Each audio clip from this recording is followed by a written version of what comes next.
இன்னைக்கு நம்ம வீடியோவில் பூண்டு சட்னி எப்படி பண்ணுறதுன்னு பார்க்கலாம். அதுக்கு 30 பூண்டு பல்லு போல் எடுத்து வச்சுருக்கேன். ஒரு 16 வரமிளகாய், சின்ன வெங்காயம் 5,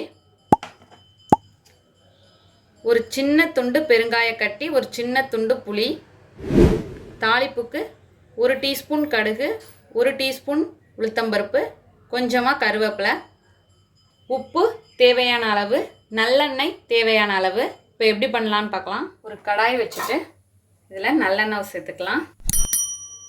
நான் 1 டேபிள் ஸ்பூன் அளவுக்கு நல்லெண்ணெய் சேர்த்துருக்கேன். இதில் கட்டி பெருங்காயம், சின்ன துண்டு புளி ரெண்டையும் வறுத்துப்போம். இப்போ நல்லா வறுத்தாச்சு. இதை எடுத்துக்கலாம். இதை ஒரு பிளேட்டில் மாற்றிக்கோங்க. இதோட சின்ன வெங்காயம்,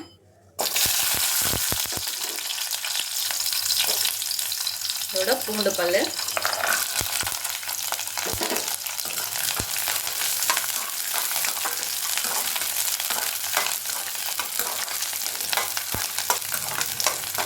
நல்லா வதக்கிக்கோங்க. இப்போ இது ஓரளவு வதங்கிடுச்சு.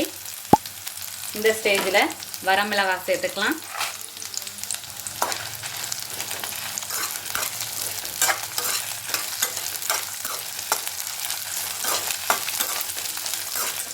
நல்லா வறுபட்டுட்டு எல்லாமே ஸ்டவ்வை ஆஃப் பண்ணிக்கலாம். இப்போ அதே பிளேட்டில் இது எல்லாத்தையுமே ட்ரான்ஸ்ஃபர் பண்ணிக்கோங்க. இப்போ இந்த மிளகாய் பூண்டு எல்லாமே ஆறுனதும் ஜாரில் சேர்த்து உப்பு போட்டு அரைச்சி எடுத்துகிட்டு வந்துடுவோம். இப்போ பாருங்கள், நல்லா உப்பு சேர்த்து ஸ்மூத்தாக அரைச்சி எடுத்துகிட்டு வந்தாச்சு. இதே கடாயில் ஒரு 3 டேபிள் ஸ்பூன் அளவுக்கு நல்லெண்ணெய் சேர்த்துக்கிறேன். 3 இல்லைன்னா 4 டேபிள் ஸ்பூன். கொஞ்சம் நிறையா சேர்த்துக்கோங்க, அப்போ தான் அதோட டேஸ்ட் நல்லாயிருக்கும். இப்போ எண்ணெய் நல்லா சூடாயிடுச்சு. தாளிப்புக்கு தேவையான கடுகு, உளுத்தம்பருப்பு, கருவேப்பிலை சேர்த்துடலாம்.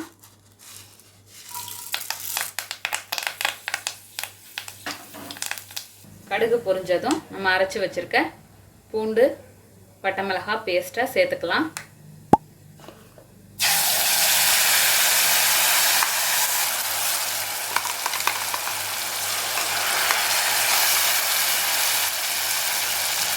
இதை அலசி சேர்த்துக்கோங்க.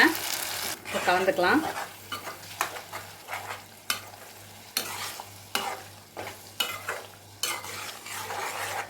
ஒரு 5 மினிட்ஸ் மீடியம் ஃப்ளேம்லேயே வச்சுக்கோங்க. வச்சு நல்லா கொதிக்கட்டும். இப்போ 5 மினிட்ஸ் ஆயிடுச்சு. ஃப்ளேமை ஆஃப் பண்ணிடலாம். நம்மளோட அருமையான அற்புதமான பூண்டு சட்னி தயாராகிடுச்சு.